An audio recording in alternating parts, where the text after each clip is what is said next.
Hello, नमस्ते नमस्ते। मैं आराधना आज एक्सप्रेस करना चाहती हूँ अपना एक ऐसा टॉपिक जो करंट में आपने बहुत ज़्यादा देखा होगा। My topic name is to remove conflict between husband and wife. हम अपने जीवन में दाम्पत्य जीवन के मध्य आ रहे जो विवाद हैं, उन विवादों से किस तरीके से उनको सुलझा सकते हैं। आज हम इसी बात पे अपने विचार को व्यक्त करेंगे। प्लीज़ कनेक्ट करिएगा। सबसे पहले मैं हस्बैंड के रोल को बताऊंगी और फिर मैं वाइफ के रोल को बताऊंगी और फिर मैं दोनों के मध्य सिमिलैरिटीज़ जो होंगी उनको बताऊंगी और किस तरीके से कॉन्फ्लिक्ट कम करना है या कॉन्फ्लिक्ट रिमूव करना है, बिल्कुल हटाना है, उसके बारे में भी आज मैं आपको बताने वाली हूँ। तो प्लीज़ समझिएगा, हस्बैंड क्या है, what is the meaning of husband. ये जो वर्ड है सिर्फ एक वर्ड नहीं है। हस्बैंड, जब हमारी शादी होती है, जब एक लड़की अपने बचपन वाले घर से आती है तो कहते तो सब लोग ये हैं कि ससुराल, लेकिन उस ससुराल में मेजर रोल उसके हस्बैंड का होता है, राइट। अब आप कहेंगे कैसे, मैं बताती हूँ। बहुत अच्छे होते हैं हस्बैंड। अगर आपसे आपके बचपन में जब आप अपने मायके में रही होंगी, छोटी होंगी या बड़ी भी होंगी, तो शायद हो सकता है कि आपके घर में एक से एक खाने की चीज़ें आती होंगी, लेकिन ऐसा ज़रूरी नहीं है कि हर दिन आपके पापा या आपकी मम्मी हर दिन आपसे पूछ करके हर एक काम करते होंगे। कोई भी अच्छी चीज़ लानी है तो वो ले आए, लेकिन आपके हस्बैंड आपको फ़ोन करते हैं और आपसे कहते हैं कुछ चाहिए, कुछ लाना है, कुछ खाना है, क्या खाना है, जो खाना है वो ले आऊँ। पूछते हैं कितना प्रेम, मायके से ज़्यादा प्रेम देते हैं आपके हस्बैंड आपको। आपके लिए अचानक से एक ड्रेस लाते हैं और वो ड्रेस आपको अच्छी नहीं लगती है, पसंद नहीं आती है। क्या कहते हैं? गुस्सा नहीं करते हैं, कोई बात नहीं, नहीं पसंद आई तो मेरे साथ चलना, अपनी पसंद की ले लेना। कहते हैं आप एक देखने के लिए पसंद करती हैं, वो आपके लिए 2 ड्रेसेस ले देते हैं।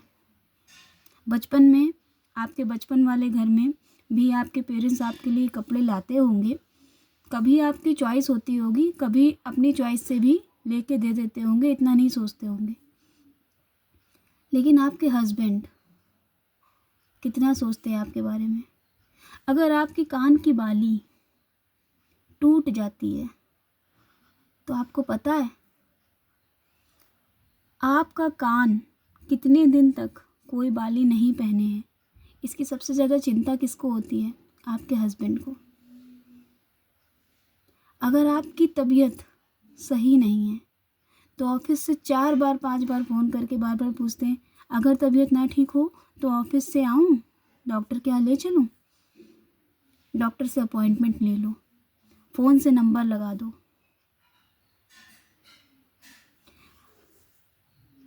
कभी अगर कोई बुरा कहता है आपके ससुराल में तो सबसे आगे आपके हस्बैंड आपके सहारे के लिए खड़े होते हैं और प्रोटेक्ट करते हैं आपको कि नहीं, सारी गलती मेरी वाइफ की नहीं है, राइट। हो सकता है कि कुछ गलती इनकी होगी, लेकिन सारी गलती मेरी वाइफ की नहीं है। इतने अच्छे होते हैं हस्बैंड। आपको एक से एक चीज़ खिलाने की ज़िम्मेदारी आपके हस्बैंड की, आपकी हर ख्वाहिश को पूरी करने की ज़िम्मेदारी आपके हस्बैंड की, आपको घुमाने की ज़िम्मेदारी आपके हस्बैंड की, आप खुश रहें उसकी ज़िम्मेदारी आपके हस्बैंड की, आपका मन उदास ना हो उसकी ज़िम्मेदारी आपके हस्बैंड की। फिर क्यों कॉन्फ्लिक्ट्स होते हैं? क्यों कॉन्फ्लिक्ट्स होते हैं? क्यों हम दिन रात इंडियन सोसाइटी, भारतीय समाज और भारतीय कल्चर में, अगर आज प्रेजेंट टाइम में देखा जाए तो बहुत सारे ऐसे घर हैं आज भी अगर इंडियन सोसाइटी का मतलब इंडियन सोसाइटी में देखा जाए, इंडियन सोसाइटी में, तो आज भी 60% 70% घर ऐसे हैं जहाँ पर महिलाएं हाउसवाइफ हैं,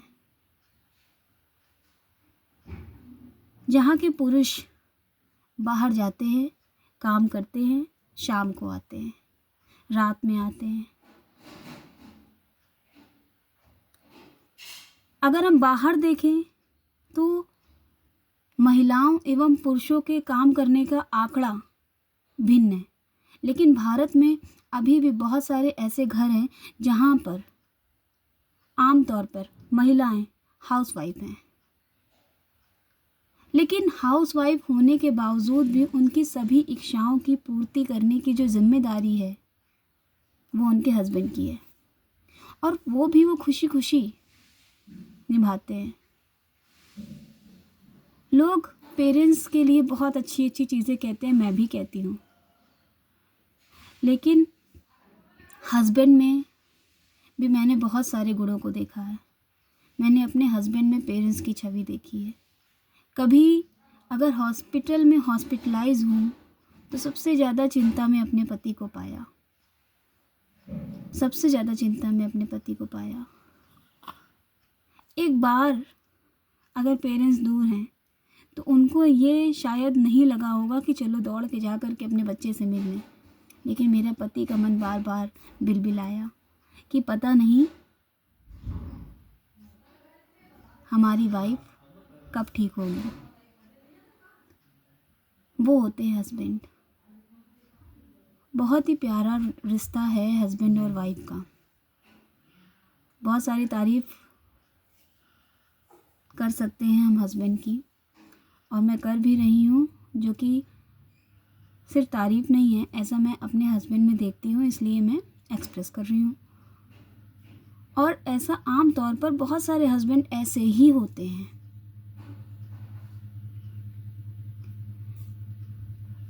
अपने लिए कोई चीज़ शायद ना खरीदें, लेकिन आपकी खुशी के लिए, आपकी खुशी के लिए, आपके लिए बहुत सारी चीज़ें आपको गिफ्ट के तौर पर देते हैं। अपने बर्थडे को सेलिब्रेट करें या ना करें, लेकिन आपके बर्थडे पे केक ज़रूर कटाते हैं आपके हस्बैंड। वो होते हैं पति।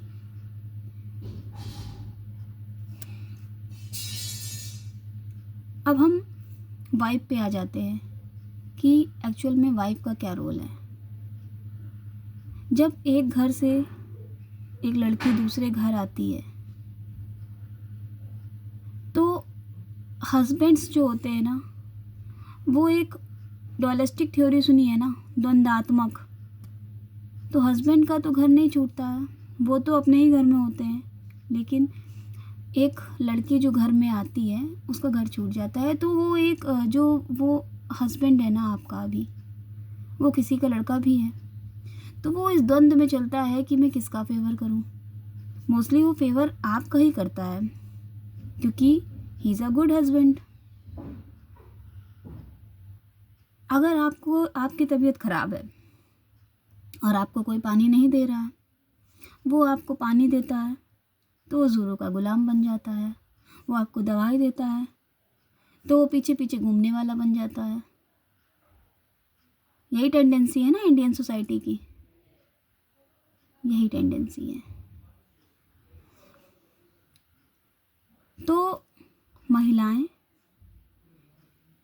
भी जब एक घर छोड़ के आती हैं तो उनकी भी बहुत सारी एक्सपेक्टेशंस होती हैं अपने हस्बैंड को लेकर के, अपनी फैमिलीज़ को लेकर के, वो फैमिली जो उनको नहीं मिलने वाली है।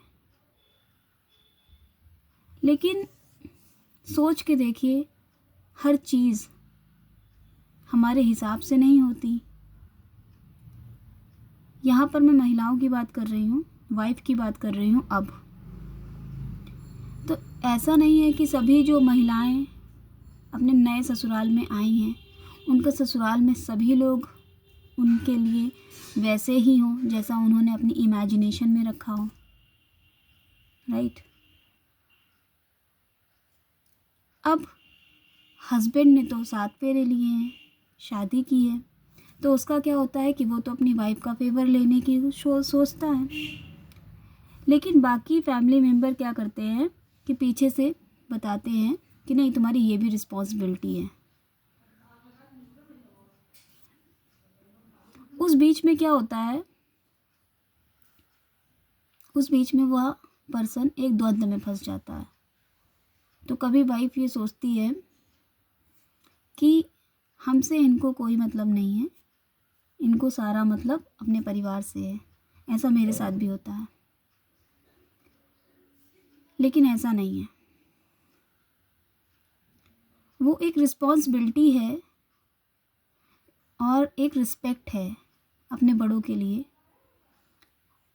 ऐसा नहीं है कि वो अपने रिश्तों को आपके साथ मेंटेन नहीं रखना चाहता, बिल्कुल मेंटेन रखना चाहता है, लेकिन एक रिस्पेक्ट अपने बड़ों के लिए जो उसके मन में है वो होती है।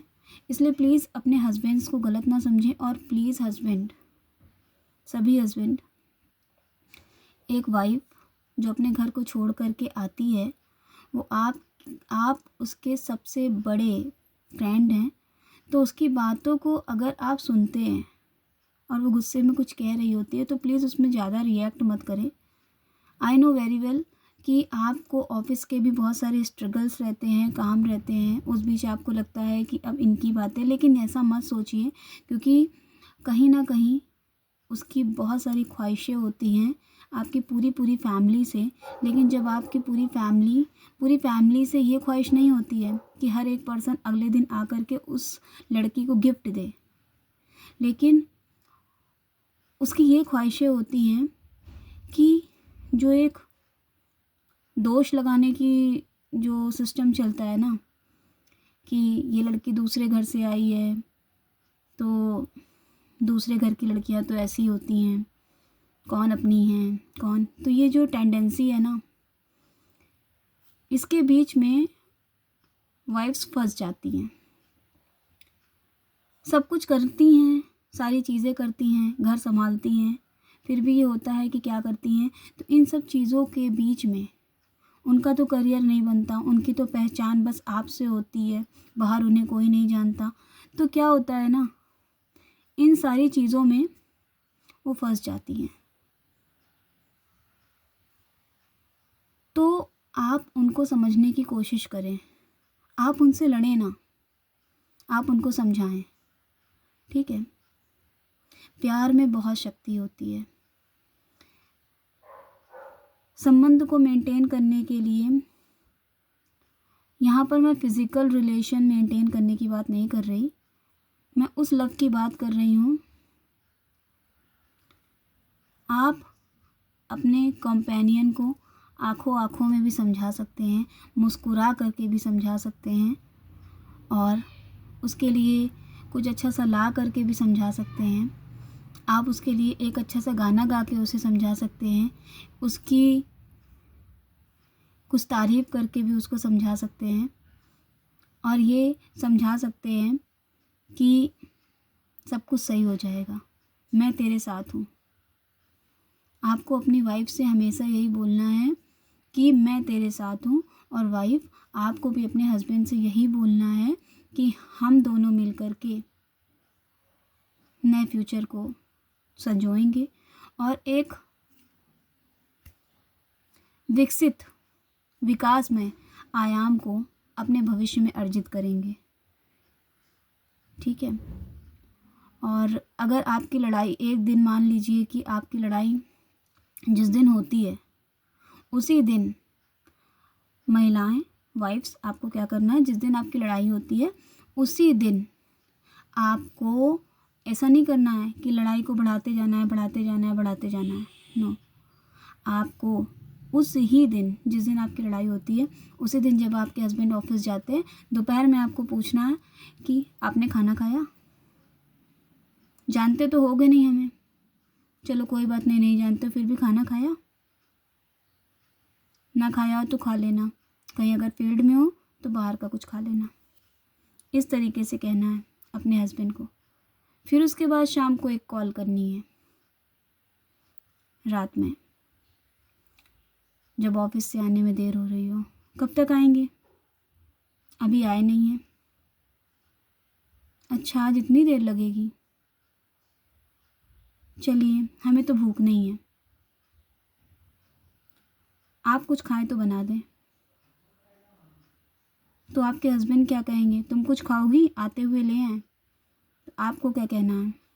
नहीं, बस तुम आ जाओ, अब इतनी रात में कुछ खाने की इच्छा नहीं है, बहुत देर हो गई है, ऑफिस में बहुत लंबे आवर्स हैं। आपको ये कहना है। क्यों कहना है पता है? क्योंकि आपके हस्बैंड बाहर हैं, वो ऑलरेडी बहुत सारे टारगेट्स को फेस कर रहे हैं। कोई साथ दे या ना दे, एक हस्बैंड को अपनी वाइफ का और वाइफ को हस्बैंड का साथ ज़रूर देना चाहिए।